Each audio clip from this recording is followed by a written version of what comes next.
का चुनाव चरम सीमा पर है और हमारे साथ जेजेपी की प्रत्याशी नैना चौटाला जी है, उनसे करेंगे खास बातचीत।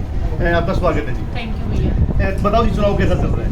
बहुत अच्छा चल रहा है, बहुत अच्छा रिस्पॉन्स मिल रहा है। खासकर मैं कहूँगी कि महिलाओं में जो है वो मेरे प्रति बहुत जुड़ है जी। काफ़ी गाँव में आप गए हो, जैसे एक आपने प्रोग्राम चलाया था चुनरी चौपाल, तो उसमें कितनी महिलाएं जुड़ी हुई हैं आपसे?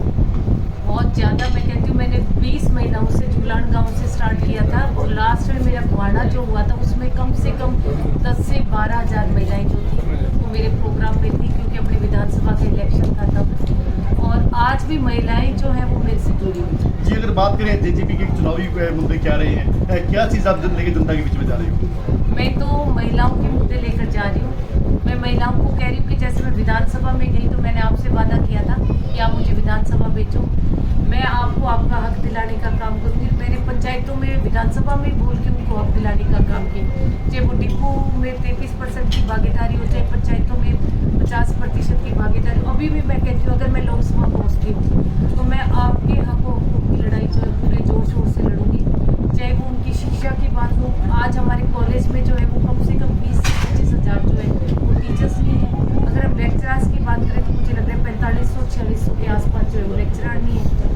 और स्वास्थ्य की बातें जब हम गांव में जाते हैं ना, इंटीरियर में, ये तो देखो शहरी लोग हैं, हर तरह की समझ है, पर गरीब बस्ती में जब हम महिलाओं के पास जाते हैं, किसी एनजीओ के थ्रू जाके जब हम मिलते हैं ना, मैं मिली हूँ गाँव में, बाडड़ा में, बहुत मतलब इंटीरियर में जाके, तो बहुत सारी औरतें जो है ना वो आज कैंसर से जूझ रही है। सर्वाइकल कैंसर हो गया, ब्रेस्ट कैंसर हो गया। तो ये चीज़ें जो है मुझे लगता है मतलब बहुत मुहिम चलाने की जरूरत है लोगों को।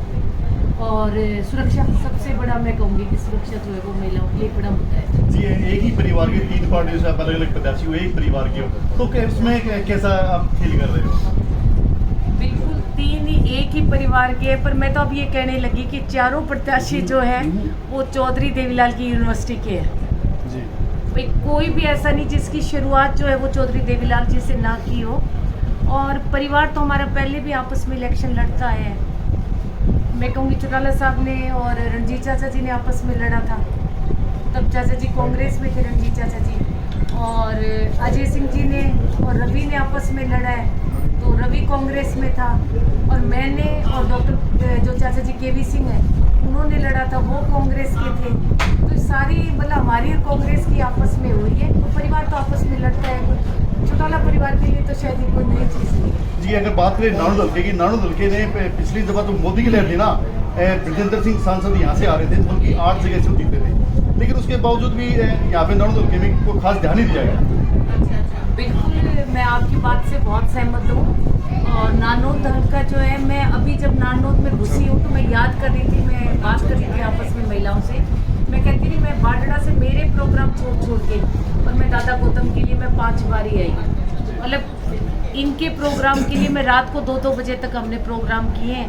पर उन्होंने जो है पता नहीं उनके या तो मंत्री पद की चाह थी या कोई और थी, वो बुजुर्ग है, मैं आज तक कभी उनके लिए गलत नहीं बोली, ना ही मैं बोलूँगी, ना ही मैं कुछ उनके लिए कहूँगी, पर कहीं ना कहीं शायद एक मंत्री पद की जो टीस थी और उन्होंने विधानसभा में दूषण के खिलाफ बोलना शुरू किया। जी, आज काफ़ी गाँव में विरोध का सामना करना पड़ा है, आखिरकार किसान क्यों विरोध कर रहे हैं? मेरा तो मुझे लगता है कोई मैंने विरोध देखा नहीं, सुबह से मैं घूम रही हूँ।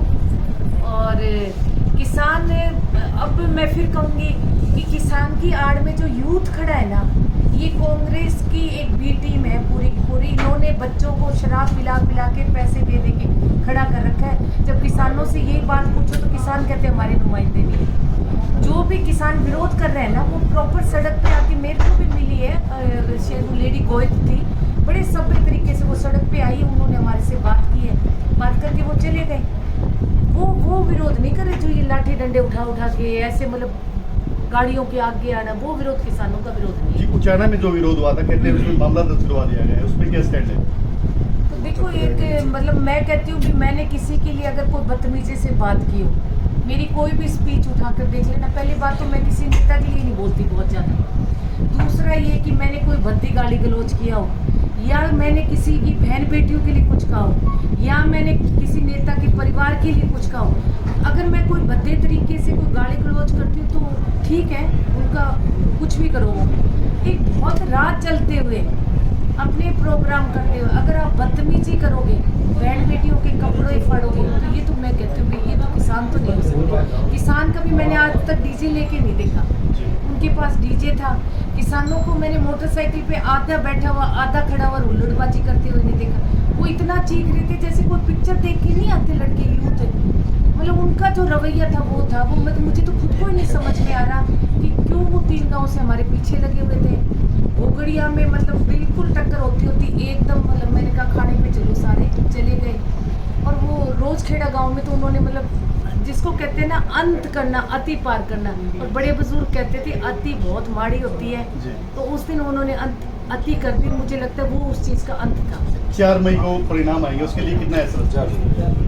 देखो जब सुबह उठते हैं ना, 4 प्रत्याशी खड़े, चारों के चारों सुबह उठ के जीत लेकर घर से निकलते हैं। 4 में से 1 जीतेगा, 3 में हारना है, तो हर आदमी जो है वो अपनी जीत सुनिश्चित करके निकलता है। मैं भी सुनिश्चित करके निकली। जी, ये थी नैना चौटाला जी। इन्होंने बताया कि वो पूरी जीत के प्रति आश्वस्त है और चुनाव में जीत का परचम लहरा के रहेगी। इसके लिए वो लगातार कार्यकर्ताओं के बीच में जा रही है। कैमरामैन सचिन सैनी के साथ सुनील मान, न्यू इंडिया लाइव।